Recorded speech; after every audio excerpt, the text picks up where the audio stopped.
ಯಾವುದೇ ಒಂದು ವಿಚಾರದಲ್ಲಿ ಬರುವಂತ ದಿನಗಳಲ್ಲಿ ಇವತ್ತು ಕೆಲವೊಂದು ವಿಚಾರಗಳು ಇಲ್ಲಿ ನಮ್ಮ ಮಾಧ್ಯಮ ಸ್ನೇಹಿತರಿದ್ದಾರೆ, ನಮ್ಮ ಎಲ್ಲ ಕಾರ್ಯಕರ್ತರು ಕೂಡ ತಾವಿದ್ದಾರೆ.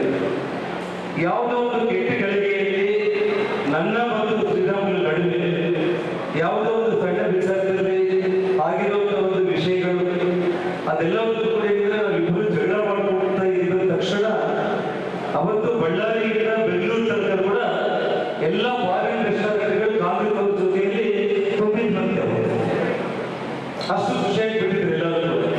ಒಂದು ಮಾತು ಹೇಳ್ತಾ ಇದ್ದೀನಿ, ನನ್ನ ಶ್ರೀರಾಮುಲು ಮಧ್ಯೆ ಯಾವತ್ತಾದ್ರೂ ಕೂಡ ಯಾರಾದ್ರೂ ಕೂಡ ಮಧ್ಯಸ್ಥಿಕೆ ಮಾಡಬಹುದು ಅಂತ ಯೋಚನೆ ಮಾಡಿದರೆ ಅವರಿಂದ ಮೂರ್ಖರು ಈ ಭೂಮಿ ಮೇಲೆ ಇರೋದಿಲ್ಲ.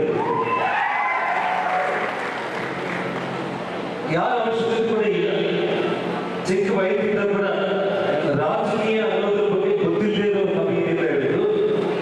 ಜಾತಿಯಿಂದ ನಾವು ಸ್ನೇಹ ಮಾಡ್ಕೊಂಡಿಲ್ಲ, ರಾಜಕೀಯದಲ್ಲಿ ಬಂದು ನಾವು ಬೆಳಿಬೇಕಂತ ಸ್ನೇಹ ಮಾಡಿಲ್ಲ, ವ್ಯಾಪಾರ ವ್ಯವಹಾರಗಳಲ್ಲಿ ಬಹಳ ದೊಡ್ಡವರಾಗಬೇಕಂತ ನಾವು ಸ್ನೇಹ ಮಾಡಿಲ್ಲ. ಸ್ನೇಹ ನಿಜವಾದ ಸ್ನೇಹ.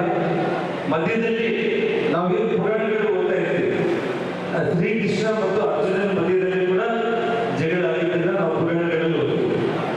ರಾಮ ಮತ್ತು ಹನುಮಂತರ ನಡುವೆ ಕೂಡ ಜಗಳ ಆಗಿದ್ದನ್ನ ನಾವು ಪುರಾಣಗಳಲ್ಲಿ ಓದ್ತೀವಿ. ಆದ್ರೆ ಇವತ್ತು ನಮ್ಮಿಬ್ಬರ ಮಧ್ಯದಲ್ಲಿ ಆಗಿರುವಂತ ಜಗಳ ಅದು ಯಾರಾದ್ರೂ ಲಾಭ ಪಡ್ಕೋಬೇಕಂತ ಯೋಚನೆ ಮಾಡಿದ್ರೆ ಅವರು ಮೂರ್ಖರಾಗ್ತಾರೆ, ನಾವಿಬ್ಬರನ್ನ ಸರಿ ಮಾಡಬೇಕಂದ್ರೆ ಅವರು ಮೂರ್ಖರಾಗ್ತಾರೆ. ಶ್ರೀರಾಮುಲು ಹೇಳಿದಾಗೆ ಅರ್ಧ ಗ್ಲಾಸ್ ಬಿಸಿ ನೀರು ಕುಡಿಯೋದ್ರೊಳಗಡೆ ನಾವಿಬ್ಬರು ಅಡ್ಜಸ್ಟ್ ಆಗ್ತೀವಿ ಅಂತ ಹೇಳಿ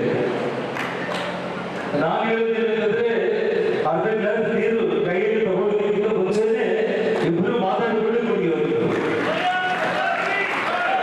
ಯಾಕಂದ್ರೆ ಯಾವುದೋ ಒಂದು ಸಮಯ ಪ್ರತಿಯೊಬ್ಬ ಮನುಷ್ಯನ ಜೀವನದಲ್ಲಿ ಕೂಡ ಕೆಲವೊಂದು ಕೆಟ್ಟ ಗಳಿಗೆಗಳು ಬಂದೇ ಬರುತ್ತೆ.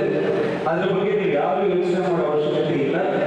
ಯಾವ ರೀತಿ ಹಿಂದೆ ನಮ್ಮ ಸನ್ಮಾನ್ಯ ಯಡಿಯೂರಪ್ಪ ಅವರ ನೇತೃತ್ವದಲ್ಲಿ ನಾನು ಶ್ರೀರಾಮುಲು ಇಡೀ ಕರ್ನಾಟಕ ರಾಜ್ಯಾದ್ಯಂತ ನಾವು 2008ರಲ್ಲಿ ಹೋರಾಟ ಮಾಡಿ ಯಾವ ರೀತಿ ಅವತ್ತು ಪಾರ್ಟಿ ಅಧಿಕಾರಕ್ಕೆ ಬಂತು, ಅದೇ ಒಂದು ರೀತಿಯಲ್ಲಿ ವಿಜೇಂದ್ರ, ಜನಾರ್ದನ್ ರೆಡ್ಡಿ, ಶ್ರೀರಾಮುಲು ವೇದಿಕೆ ಮೇಲೆ ಇರುವಂತಹ ಎಲ್ಲ ಹಿರಿಯರು, ಪಕ್ಷದ ಎಲ್ಲ ಮುಖಂಡರು ಸೇರಿ ಕರ್ನಾಟಕ ರಾಜ್ಯಾದ್ಯಂತ ನಾವು ಓಡಾಡಿ ಮತ್ತೆ ಪಕ್ಷವನ್ನು ಅಧಿಕಾರಕ್ಕೆ ತಗೊಂಡು ಬರ್ತೀವಿ ಅಂತ ಹೇಳಿ ಪ್ರಮಾಣ ಮಾಡಿ ಹೇಳ್ತಾ ಇದ್ದೀನಿ. ಬಂದಿದೆ ಇಲ್ಲಿ ಉದ್ಯಮ ಏನಂತಂದ್ರೆ ಅದು ಕೆಲವೊಬ್ಬರಿಗೆ ಮಾತ್ರ ತಲುಪುತ್ತೆ. ಅವತ್ತು ಸೀನಿಯರ್ ಯಡಿಯೂರಪ್ಪ ಅವ್ರ ಜೊತೆ ನಾವು ಕೆಲಸ ಮಾಡಿದ್ವಿ. ಇವತ್ತು ನನ್ನ ಮಗನ ಸಿನಿಮಾ ಜೂನಿಯರ್ ಅಂತ ಹೇಳಿ ಇವತ್ತು ಚಿತ್ರ ಬಿಡುಗಡೆ ಆಗಿದೆ. ಇವತ್ತು ಭಾರತೀಯ ಜನತಾ ಪಕ್ಷದಲ್ಲಿ ಸೀನಿಯರ್ ಯಡಿಯೂರಪ್ಪ ಅವರ ಪರವಾಗಿ ಆ ಕುಟುಂಬದ